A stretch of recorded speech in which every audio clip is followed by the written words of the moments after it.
Welcome to the Rising Latterly podcast. Each episode, you will learn something fascinating so you can bring big ideas to your small talk. Your growth is our growth. Listening to these episodes, subscribing to our weekly newsletter, engaging our posts on social media, and sharing our show with your friends and family is deeply appreciated as we work hard to expand this platform. You can also visit our page at buymeacoffee.com to contribute what you think the show is worth. To the folks who are taking this step, we can't thank you enough. Look for the link in our show notes for more details about how you can support and follow us. And now, please enjoy this episode. Dude, this is our 61st episode. I know, it's crazy, man. It's funny how the 60th lined up right at the end of summer. It's like a hard kind of transition. It's nice. Oh, it's perfect. I mean, and then did you know that in 1961, Roger Maris hit 61 home runs, which was at that time like the home run record. Oh, really? For the season? For a season, yeah. And then that record stood until 1998. So it stood for like 37 years. 1998. In the summer of 98, you had Mark McGwire and Sammy Sosa hitting bombs on like every day. And they both ended up beating the record. McGwire had 70, Sosa had 66 that year. But I mean, like you mentioned summer. And so that's 98. I was about 12 years old. And I remember it like being one of the best summers in terms of just being a baseball fan. And like every night you had these two superstars just captivating audiences around the entire country. And I mean, I'm sure people would argue that that summer for baseball like really catapulted it to the next level because all of a sudden people were interested in it again. But anyway, you mentioned summer, so I'm thinking 61 home runs, summer 98. And now I'm just thinking about summers. And, you know, I've told you this before, but like one of my favorite summers of all time was the summer between 5th grade and 6th grade. Yeah. Where I was up in Canada, up in Lindsay, Ontario with my cousins and my uncle and my aunt. And I mean, like we're talking about a town of like 20,000 people on the lakes out there. And we used to just get up every day and like go fishing or play basketball or do like a tennis camp or, you know, a swimming camp. And we stayed active for those 2 months. Fast forward 20 some odd years, you and I are chatting with Wayne Simpson. Mm-hmm.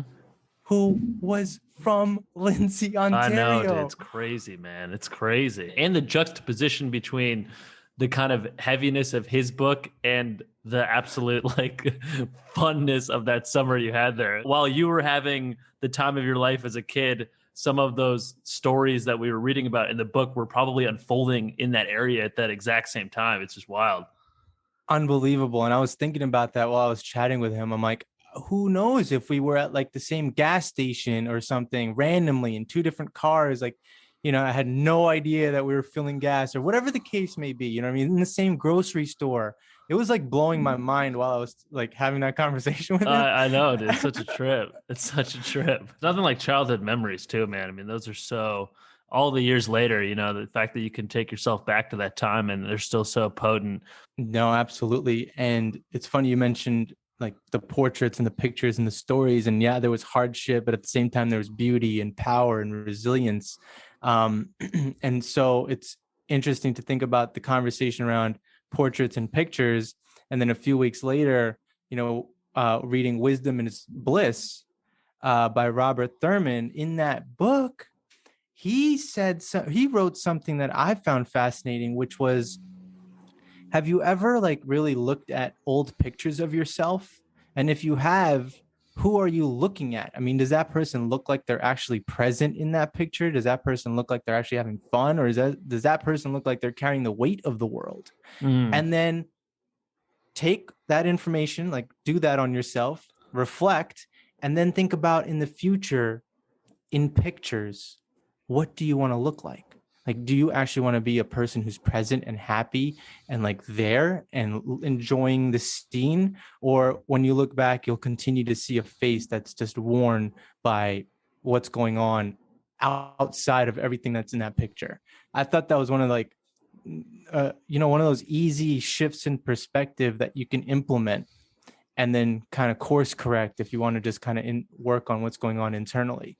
So there's all these connections. We can connect the dots all day. Yeah, dude. Well, no, dude, running with that theme, one of the like profound things that I felt resonated with me in that book that Thurman wrote was on the idea of suffering and happiness, and the fact that we have this sort of apprehension to like let ourselves completely go into a happy state, like let go of our suffering or let go of whatever we might be holding on to, whatever that emotion might be that is the reason why you look like you have the weight of the world on your face in a picture. And he brings up that little anecdote. If you imagine like your kid coming home from school and they tell you that they're so happy and the world is beautiful and we have nothing to worry about and life is amazing, you would be probably like worried about their well-being. Like we assume that there's some negative side effect to being too happy, and just like sharing space with him, it was like, this guy is a legend. He's 80 years old. That's the age where a lot of people are starting to slow down. The energy starts to leave people at that age. And he's like so vital, having so much fun, like literally like laughing like a child over these little funny jokes he would make, or little comments we would say. And like, he's clearly someone that has gotten over that hurdle of like, I need to hold on to my anxiety, and allows himself the joy of just being happy and not needing anything to be different. Agreed. And to that point, I mean, the question that popped in my head that I wanted to ask him that we didn't get to, but was like, why does society look at you weird if you're too happy? I think he actually proposed that in his book, right? And like, yeah, if you're too happy, if you're walking around like with too big of a smile on your face, people think you're crazy or on drugs. Yeah, exactly. Yeah. Right. But that's goes back to, Lozier and the law of attraction and high vibe only. Like you bring other people's vibes up. You don't have to go down to their vibe. Yeah, very true. Very true. And the other dot that I would connect to was with Hanscom. We had Dr. Hanscom on to talk about anxiety and chronic pain, and how a lot of the reasons why people have enduring chronic pain is because it's tied to their anger, and anger is kind of like a self-defense mechanism. So people don't want to let go of their anger, which means they can't let go of their chronic pain. And I think that just ties into Thurman in the sense of like the anger, the negative emotion is kind of people's shield. Like it gives them something to hold on to. It gives them a sense of permanence. It gives them a sense of like the future will be better than the present. And when you're totally lose yourself to the present, I think there's joy in it, but it is maybe a little bit of a free fall when you first kind of try to enter that state of mind, because you're just like being here and you're like, I don't need anything to change. I can accept, the flow of this moment, and you're perhaps like less anchored than you are when you're holding on to something negative. It's kind of counterintuitive, but it's clearly the better space to be in if you're willing to kind of take that leap of faith. Oh, you have to surrender.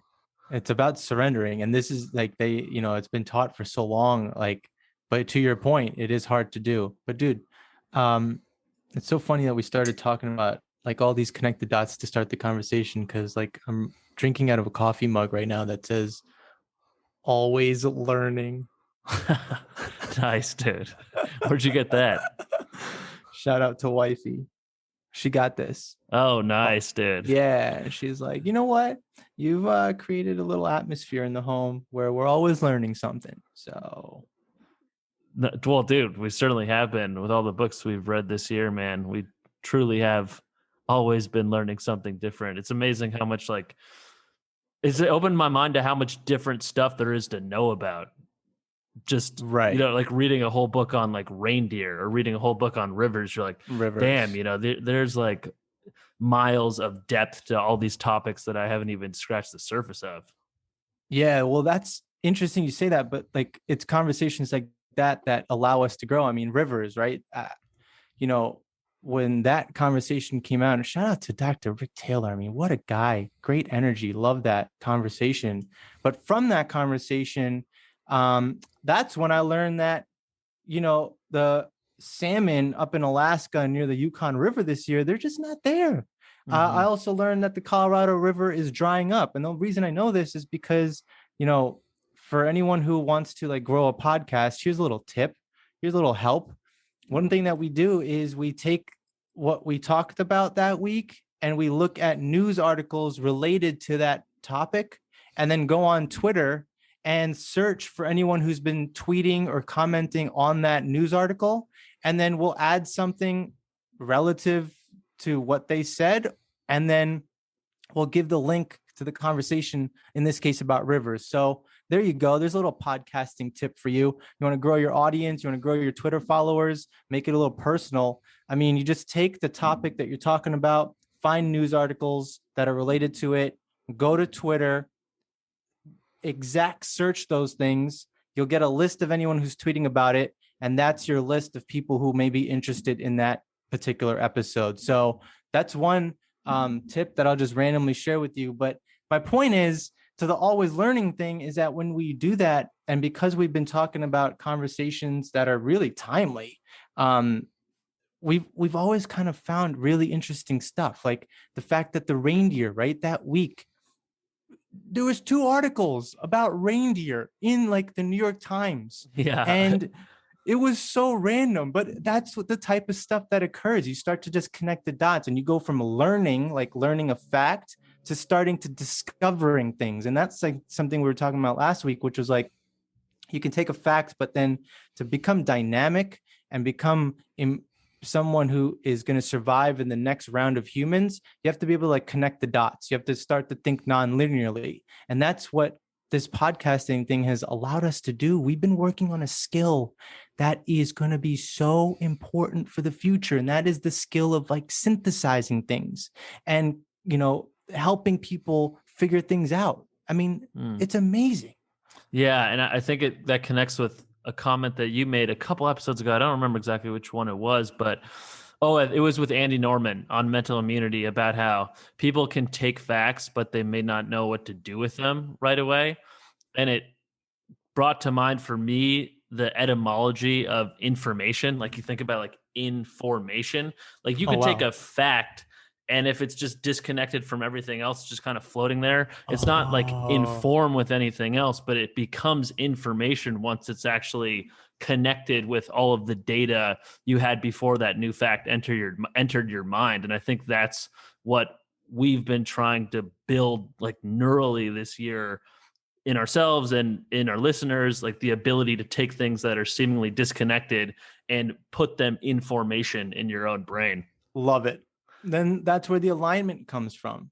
Totally, dude. Totally.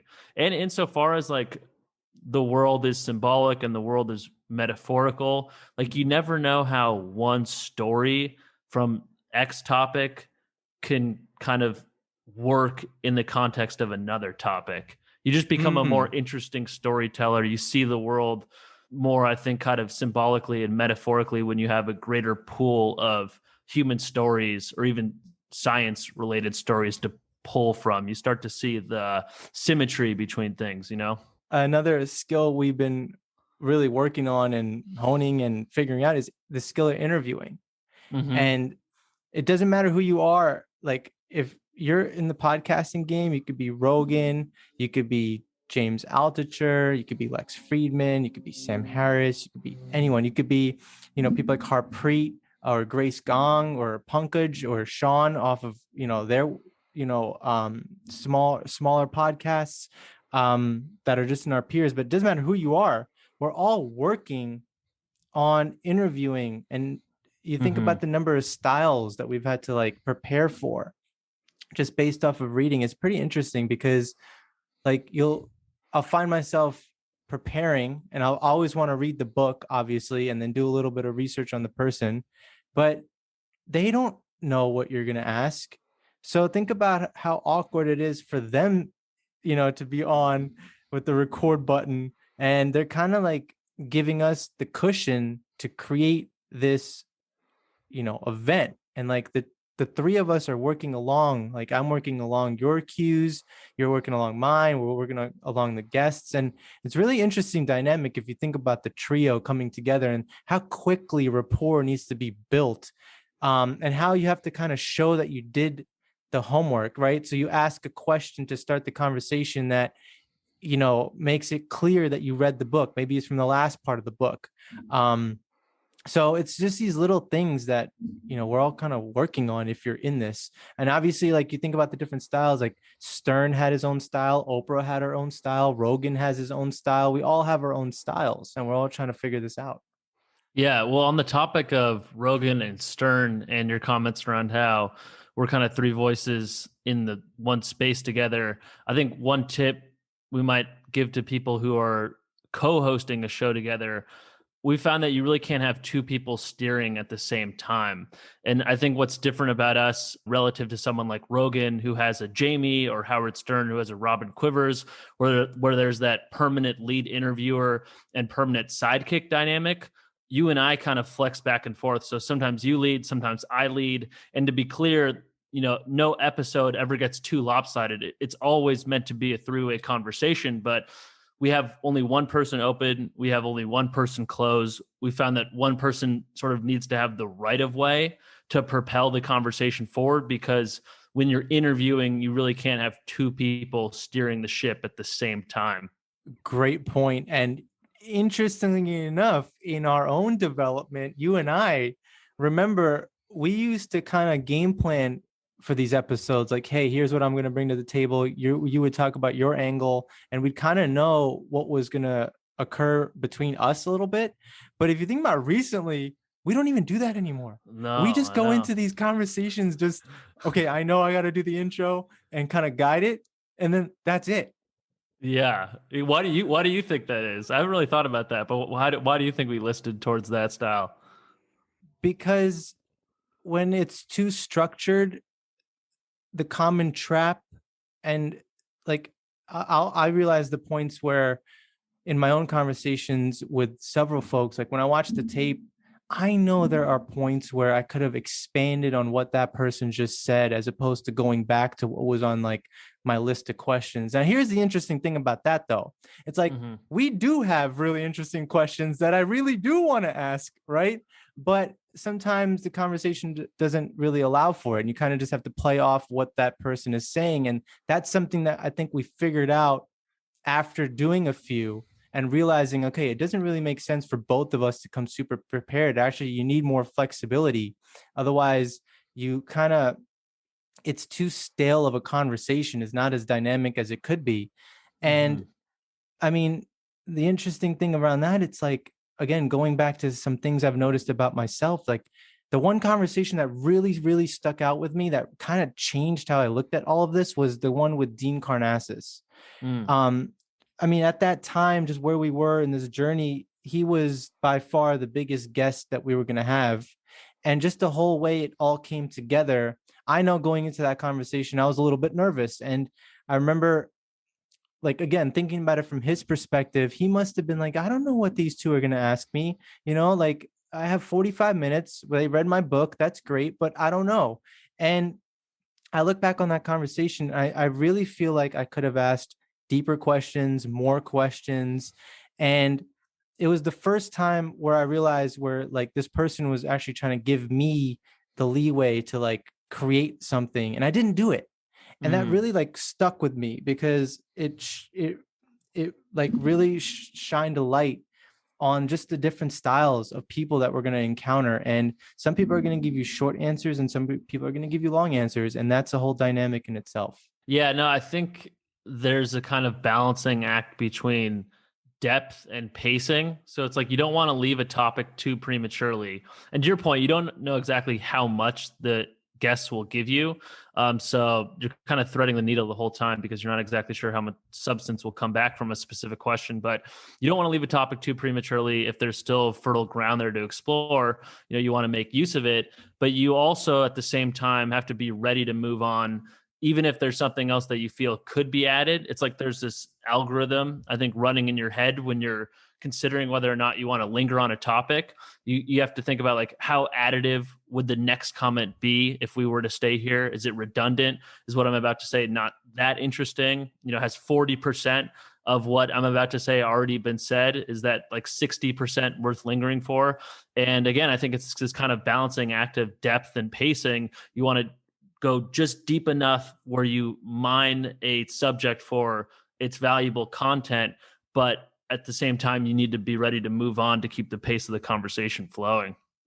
And this is an R structure where we have created this dynamic of, hey, let's, within an hour to maybe 90 minutes, we have a conversation. And at the end of the day, we want them to also be able to sell copies of their book, right? Like we can't talk about everything. Right. We'll be here for 3.5 hours. Yeah, but it's really interesting. That's why I like to listen to other people's podcasts and be a student of the game. I've learned from so many other people, especially from that conversation that I pinpointed that really like that I felt like was one of my Kobe Bryant, Michael Jordan moments where I like looked at the tape, I dissected myself, and I was like, body language wise, questioning wise, everything, dude. And that's why, I really enjoy being a student of the game, because I like to learn from what other people are doing, how they tee up questions, the language that they use. I mean, there's so many people out there that are so creative. One idea that I heard from James Altucher, actually, who, interesting enough, on one of his recent podcasts was talking about something similar to this conversation around interviewing skills. But you and I have been talking about this, and it's interesting that we're actually finally putting it out there on the airways.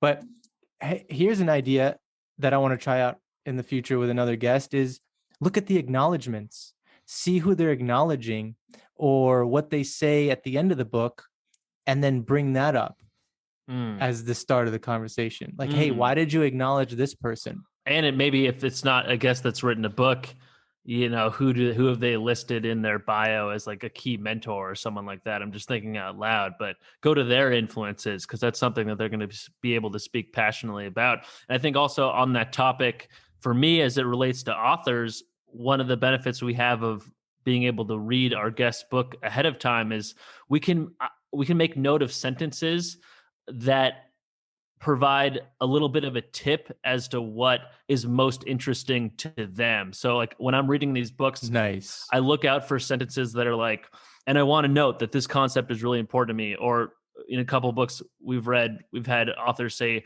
and I believe this is where my theory differs from other people in the field. So I think if you focus on that stuff, the stuff that's most interesting to them, I think that's what makes for the most interesting conversation. And that's something that has been a humbling process for me as well, realizing that we're creating space for this guest. As you said, they're coming into this conversation with the two of us. They don't know exactly what we're going to ask, out of a sort of, I guess, not just a courtesy, but in the interest of making it the most interesting conversation possible. I want to focus on what they're most passionate about, not necessarily what I found most interesting. I think there's certainly space to explore maybe the more esoteric topics in the book that, I found interesting or you found interesting, but I've been working to anchor the meat of the conversation around what seems to be most important to them as the guest. No, that's great advice. And it works. I mean, that's, I think, one of the best part about this entire experience has been some of the offline conversations, and some of them that have been, still online, where, the guests actually realized that we did put in the work, and, we did research, and, it's like, this is the process that's worked. It's great. And it's making us better. And I find myself like in normal conversations now, it's helping me in normal everyday conversations where I'm better off at listening. I'm better off at being able to like remember what the person was saying. Yeah. And then be able to go back and like double back with them.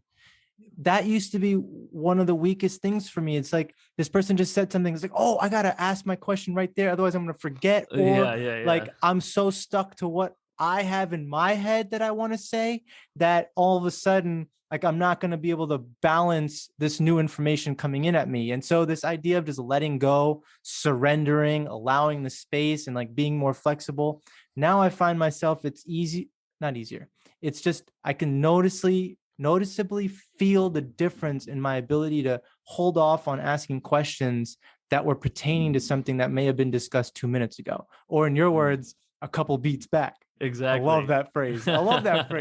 It's the best. It's a great way to go back on something without saying the word circle back. Right. Yeah, you want to avoid that. You definitely want to avoid that. The other thing I think you want to avoid in the context of what you just said is saying something is fascinating without being able to back it up. So I've been listening to some younger podcasts And I've noticed a lot of times the interviewers will let the guest run, for a couple minutes. They'll make this great case for something, and then the interviewers will say like, "Oh wow, that's absolutely fascinating." And another question I want to ask you, and it's like, wait, if you're going to make the claim that something is fascinating, you want to be able to back it up with why it's fascinating, because I think it just makes you seem more genuine as an interviewer. And of course, you want to volley back with content, so it's a two-sided conversation. But I think the last thing you want to do in an interview, or when you're just having a conversation with someone casually, is to drop those kind of vapid niceties like, "Oh, that's interesting," like, "Oh, that's fascinating," and not be able to articulate why. And that's I think what you're getting to here is staying on your toes in these conversations, like truly listening and not just relying on an easy crutch as a volley back. Like, you want to actually volley back with something that's of substance, that shows that you digested what they were saying. I gotta say that's a lot easier said than done, because I know that, again, personally speaking, those are the types of moments I'm talking about where I know I've missed on that, where I could have asked a little bit further of a question, but instead I'm thinking about where we are in the conversation, what else needs to be covered. And so For it's like, sure. I'm still working on that too, for sure. It's yeah, not yeah. easy. It's not No. easy. Oh, that's the whole point of this. It's like, it's interesting that we're having this conversation because this is not easy. And this is not what we train to do. I mean, I'm not a journalist, right? So it's like we have this interesting thing that we're doing here. And at the same time, but going back to some skills that are going to be required for the future in terms of like being able to synthesize and being able to think non-linearly, interviewing, asking deeper questions, connecting with folks, building rapport, that's also going to be important. Absolutely. I think that one of the things on that topic that doing these interviews has taught me, doing these episodes, is that don't ever assume you know what the person's going to say. Even after we've read their book, sometimes I'll ask a question thinking I know exactly what the response is going to be, and it's totally different than what I thought. Or that it just won't register. Like, it's like you use a quote from their book and it still doesn't really land with them. It's like, I thought those were your words, but so just always remaining on your toes and never expecting what they're going to say makes you a better listener, because you're actually tuning in and not just on autopilot waiting for the next comment. Yeah. Interestingly enough, I feel like recently my style has drifted towards just using quotes as cues. Mm, I'm mm. not sure I've really actually I have asked questions, but I feel like I'm just kind of pulling quotes from the book, to your point, and then using that as cues. But going back to books and things and connecting dots, I have to say, reading John Turk and Mm. his story of his time out in Kenya with the Samburu people, and the fact that he was out there tracking lions. Yes, that was part of the reason he went out. But when you're reading the book, you realize that when he's out there, he's actually in a war zone because Mm-hmm. of an upcoming election. And I have to say, given what happened in the States on January 6th, that was post-election. We saw some violence. It freaked me out reading his book that we may, how many of us understand the luxury that we have of living in this country right now where there isn't violence leading up to elections in the form of killing leaders and families and people for votes. But given what happened on January 6th, connecting that with the fall of Kabul recently and where that puts us in the geopolitical map and what's going on internally here already, dude, reading that book freaked me out a little bit, because I'm like, look, these are like luxuries that may become relics of our culture and our history. Like, we are headed towards what many countries around the world face, which is violence before elections. It Mm. was terrifying for me. Yeah, I think what really landed with me, and it kind of connected with some of the ideas from Thomas More's book, was that there's really no escaping stories as a human being. Like, whether you get swept up in your own personal story or whether you get swept up in a collective narrative, the health of societies is based on the health of the stories that are predominant in those societies. And it's very troubling seeing the stories that are starting to sweep so many people up right now, that are being promulgated by the media and blah. We know the whole story. Social media, like a lot Blah of blah blah blah blah. yeah, Yeah, right. yeah, Yeah, yeah. exactly. But I don't really know how you reverse that. We do need a better story. I think we need a story of unity and cooperation and charity towards each other. And there's not really a story like that being told. It's a story of outrage and hate and divisiveness. And that's apparently a pretty compelling story because so many people have taken to it. But we need a better story if things are going to change. Well, what's interesting about that and connecting the dots to history is that you find out that throughout history, large civilizations were first formed by people who realized that the way you're going to corral more than 150 people is through storytelling. Mm-hmm. And that happened so long ago, where now the system is set up where it truly feels like the more power you have, the less you have to tell the truth. Mm, So that's what needs to be flipped, the mm, incentive. mm. So But the when you less realize, power, yeah, right. Or the more so power you have, the more you have to tell the truth, right? exactly, Yeah. exactly, come back to transparency. But I'm saying that when you realize that this is deep rooted thousands and thousands and thousands of years ago to the start of civilizations, where back then they realized, like, oh, you don't really have to tell the truth. You just have Yeah. to tell a story, and like the 700 villagers are going to like cooperate. Yeah. Yeah, totally, dude. One of my favorite anecdotes from Turk was 10,000 years ago. One tribe, I think it was in France or something, they had a cave that they would all gather in for like spiritual rituals. And they built this massive snake with like scales and eyes and teeth. And if you think about it, like they didn't have electricity, they didn't have like lights, so they were building this snake in deep inside the cave where it's totally dark, probably by torchlight. And because the torchlight eating up some of the oxygen, they were probably like hallucinating a little bit, as he writes about, just because they were so oxygen deprived. So they're building this incredibly intricate snake, and they're kind of tripping. And what they ended up using it for was they would bring all the tribes people into the cave, and then the shaman would sneak in through the back and go into the snake from like that back entry point and talk out of the snake, so it looked to these tribes people like the snake was talking. And it's just such a powerful image in terms of like people with power, people being able to control the messaging, being able to kind of step into the snake and speak from a place that's not entirely true. They know they're not actually the snake talking, but they know that if they let people believe that it's the snake talking, that people are definitely going to listen. And It's that's how crazy. traditions start. Yeah, like that was a tradition for them. I know, it's crazy, dude. It's It's crazy. wild. It's really unbelievable to think about. And that's it's just great that we've been able to experience this. You mentioned summer at the beginning of this conversation. I got to say, this has been one of the best summers personally. I know there's a lot going on in the world. I get it.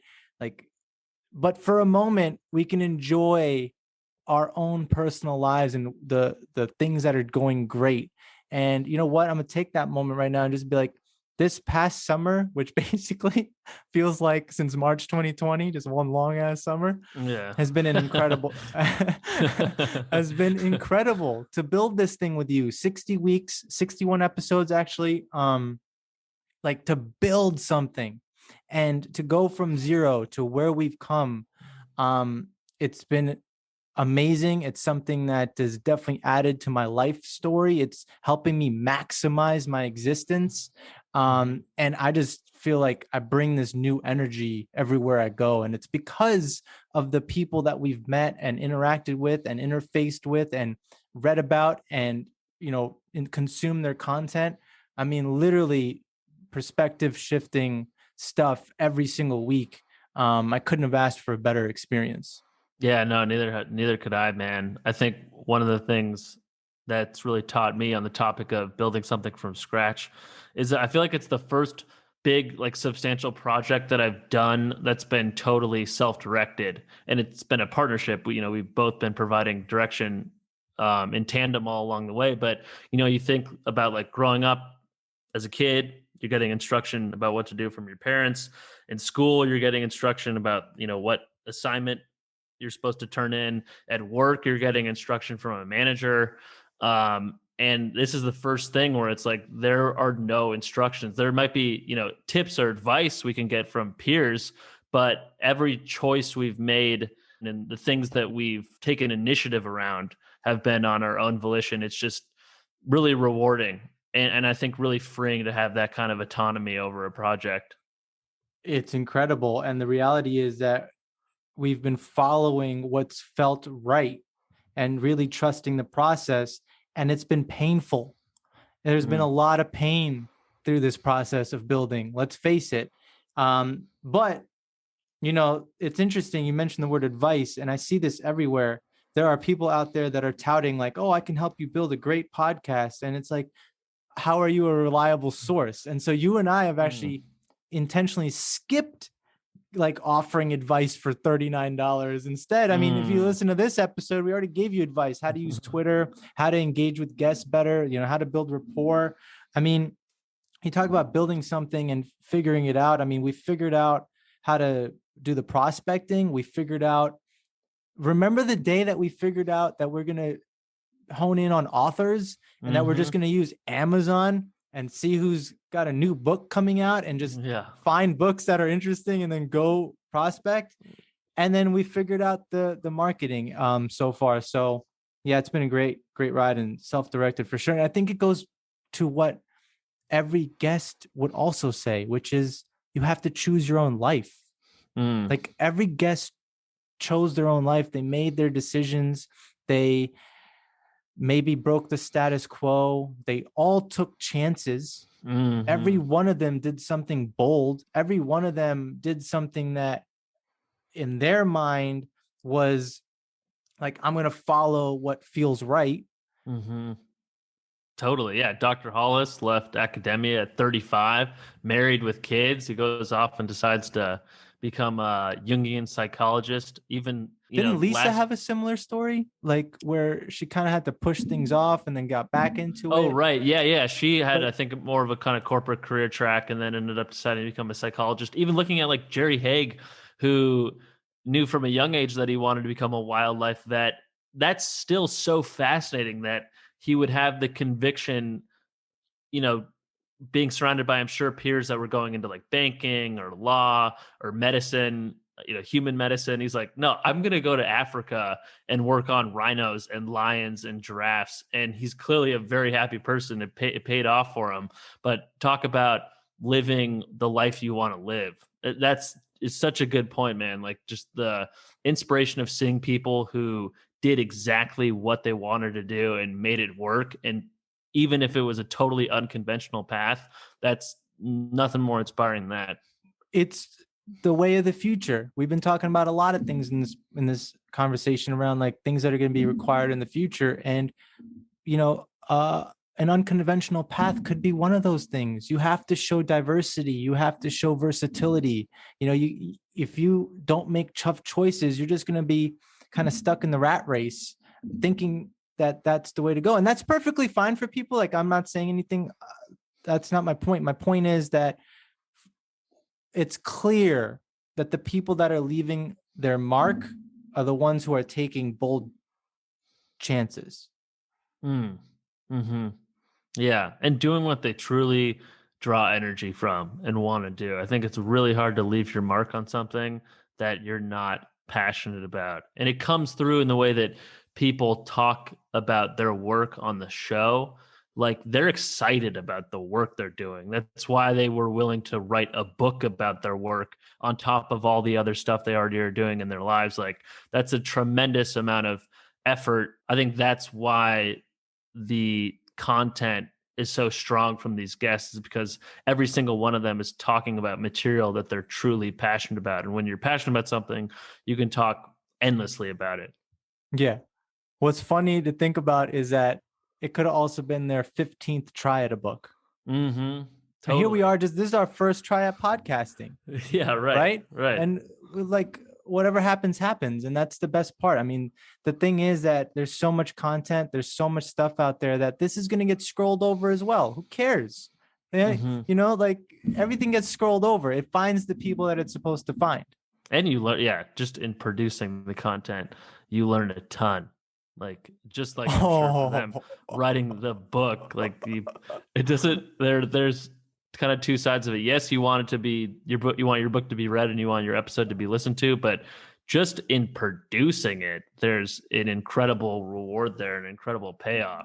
It's hilarious because in terms of production, you know, after we record and we get ready to release the episode, you know, we watch the video and it's hilarious. I don't think I've ever told you this, but when I'm going through and I'm like looking at body language and everything, first of all, we can talk about body language and what you learn from watching video, but and the amount of uhs that come out. But if you noticed, every one of our thumbnails, all of us are smiling.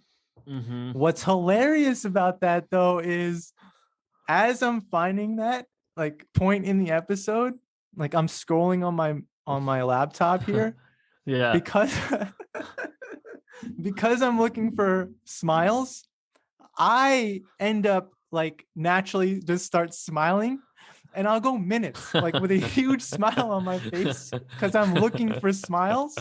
And it's hilarious to me that I'm just sitting here smiling at the screen while looking for smiles. It's one of my favorite parts about like production and post recording is looking for smiles because it makes me so happy. But yeah, I know you learn a lot. You could turn the sound off and just watch 3 people and you learn a lot about body language.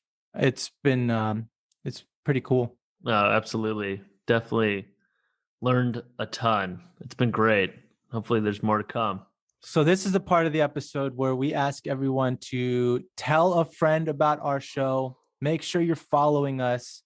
Support us on Buy Me a Coffee. There are people that have done that. We thank you from the bottom of our heart. Get involved in our community. It's growing and it's we love what we do and we hope you've been enjoying the ride. If you enjoyed this episode, you can sign up for the Rising Weekly newsletter sent out each week. Every Friday, we expand on the episode with insights, recommendations, and more.